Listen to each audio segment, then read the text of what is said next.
Almost immediately after Muhammad's death, there is a split between two different groups that come to be known as Sunnis on one hand and Shia or Shiite on the other hand. Remember that Islamic society is rooted in Bedouin culture, and that Bedouin culture is very focused on familial relationships. Sunnis believe that Abu Bakr, who had been Muhammad's main disciple and was also the father of one of his wives, was the rightful successor because he was elected by a consensus of the Shahiba, right, the Ummah, the group of followers that were Muhammad's disciples. Obviously, Abu Bakr was endorsed by Muhammad's wife. Her name was Aisha because Abu Bakr is her father.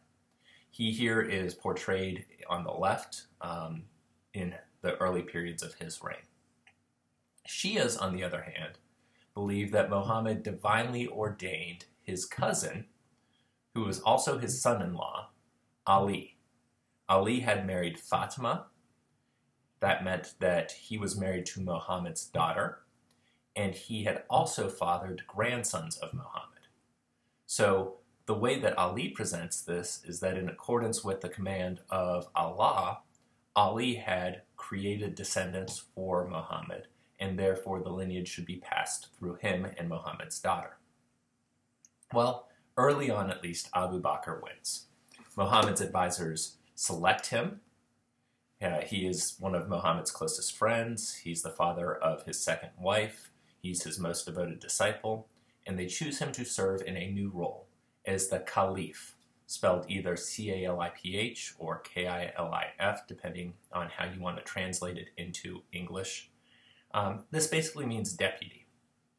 And caliphs assume a very important role in these caliphates.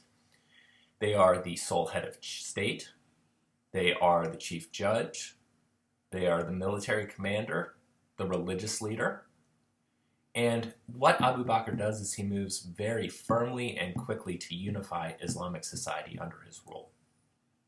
If you look at the next map, you will see that in the century following Muhammad's death, Muslim armies carry their religion and authority throughout neighboring territories.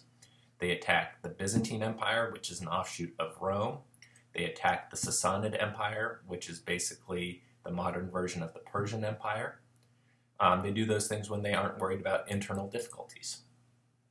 Between 633, so just after Muhammad's death, and 640, Muslim forces seize modern-day Syria, Palestine, most of Mesopotamia, Egypt, North Africa.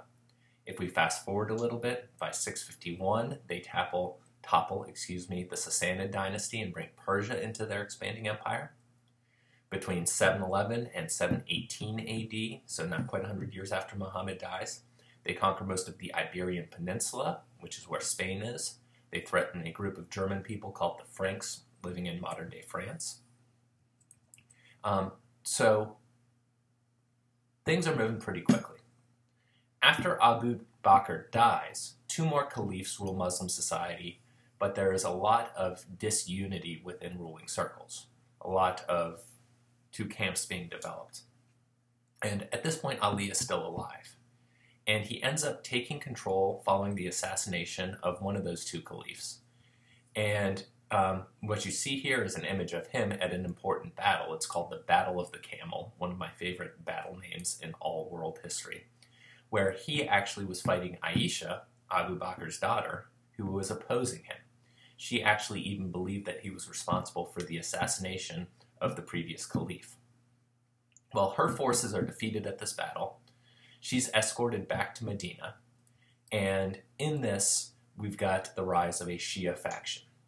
This group of people discounts the legitimacy of the first three caliphs, believes that Ali is the second most divinely inspired man in all of history after Muhammad, and that he and his descendants through Fatima are imams, which are sole legitimate Islamic leaders.